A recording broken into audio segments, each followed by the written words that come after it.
Imagine someone walks into a room, and without a word, every eye turns. Their smile is disarming. Their presence is electric.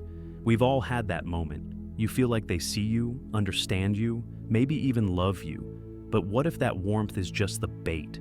What if charm is the oldest trick in the book, and you're the mark?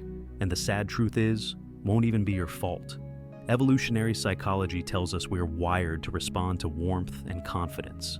In early human societies, leaders who exuded calm and charm often helped the group survive. So our brains learn to equate confidence with competence and warmth with trustworthiness. It's a shortcut that once kept us alive. But in the modern world, that instinct can be hijacked. Charisma activates the same neural circuits that light up when we're rewarded or affirmed. According to psychologist Daniel Kahneman, our minds prefer quick judgments, what he calls System 1 thinking. And charm plays right into that. It makes us feel safe, certain, even euphoric, just long enough for the real intentions to slip in unnoticed. History proves it. From emperors to cult leaders, the most dangerous manipulators understood something very simple. If they can make you feel good, they don't need to prove they're good. Today we're unpacking the disturbing truth about charisma and how manipulative it can be. What makes it so powerful, so blinding, and how do the most destructive people in history use it to pull entire nations under their spell? Stick around, because by the end of this video, you'll know exactly what to look for when charisma turns dangerous. Charisma isn't a virtue, it's a tool, and like any tool, it depends on who's holding it. Psychologists call the most dangerous blend of traits the Dark Triad: Narcissism, Machiavellianism, and Psychopathy. When wrapped in charm, they become nearly impossible to detect until it's too late. To understand how charm turns dangerous, let's begin with the most seductive delusion of all: narcissism. Napoleon Bonaparte was the embodiment of a self-made emperor. Rising from obscure Corsican roots, he convinced the French people that he was their savior. His speeches painted himself as destiny's chosen. But underneath the confidence was grandiose narcissism, a belief in his own invincibility. Historian Andrew Roberts, in his biography, Napoleon, A Life, wrote, "He saw himself as Europe's messiah, and like all messiahs, he expected absolute devotion. But narcissists can't tolerate criticism. After crowning himself emperor, Napoleon bulldozed dissent, led disastrous campaigns like the invasion of Russia, and left a shattered Europe in his wake. The French Revolution's promise of democracy became the playground of one man's ego." So, what are the psychological tells? Excessive admiration-seeking, intolerance of dissent, and inflated self-importance. These individuals often crave not just attention, but adoration. They don't build movements, they build mirrors, reflecting back the admiration they demand. If someone always needs a spotlight and silences anyone who challenges them, that's a sign you're dealing with manipulation dressed as leadership. Now, let's look at how charisma pairs with calculation. Benito Mussolini didn't rise on ideology, he rose on opportunism. He reinvented himself from a socialist to a nationalist, a journalist to a dictator, depending on what the moment required. He used Machiavellian tactics, deception, political theater, and emotional manipulation. He staged dramatic parades, wore military uniforms, and performed the role of Italy's strongman while quietly eroding civil liberties. Political scientist Lawrence Rees wrote, "Mussolini understood the importance of appearance over reality. He crafted an illusion of power before he had it, and people bought it." So, how can you spot when someone's charisma is laced with Machiavellian intent? Look for excessive calculation, manipulation, and image management. These individuals treat every interaction like a chess move, measured, rehearsed, and aimed at control. If someone always seems to be playing a role, carefully curating how they're perceived, you're likely looking at a performance, not authenticity. And behind that performance is almost always an agenda. Quick question for you. Have you ever trusted someone, only to realize later they were performing for you the entire time? Let me know in the comments. I'm curious how many of us have experienced charisma that turned out to be a mask. Alright, let's move to our final trait, and the most dangerous.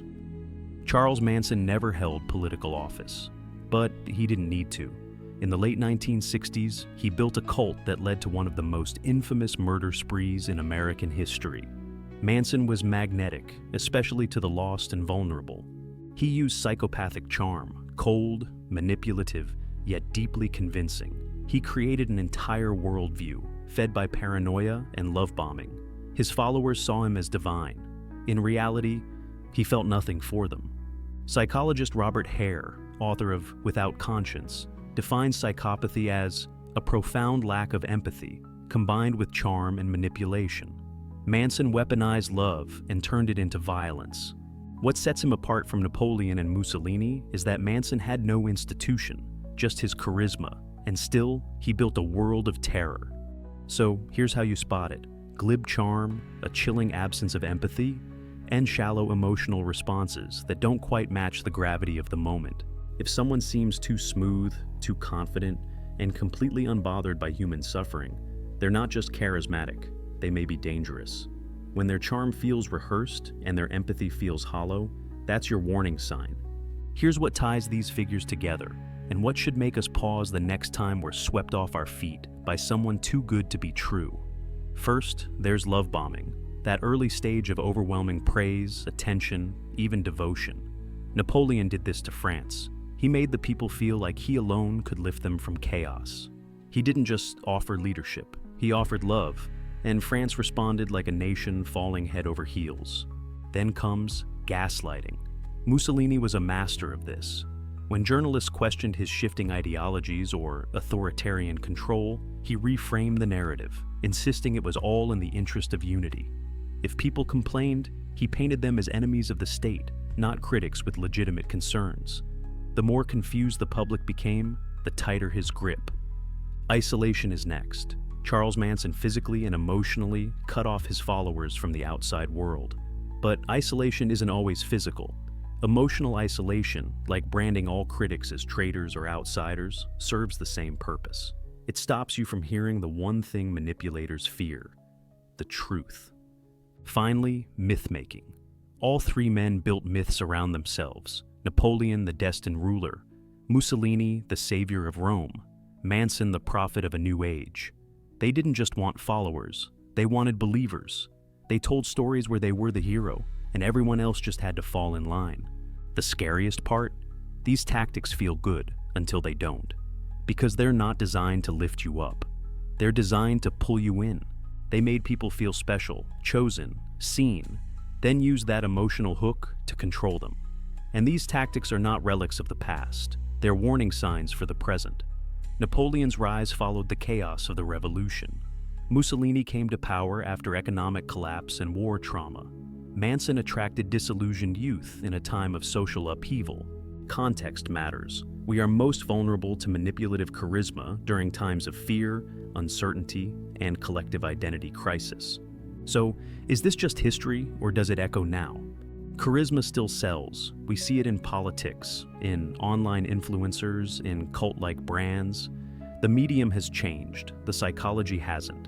It's why someone can lie on camera, smile, and still gain millions of followers. But now you know the playbook. You've seen how charm can hide narcissism, how strategy can mask deceit, how charisma can cloak cruelty. And now, here's the question I want to leave you with. Have you ever followed someone? Not because they were right, but because they made you feel right?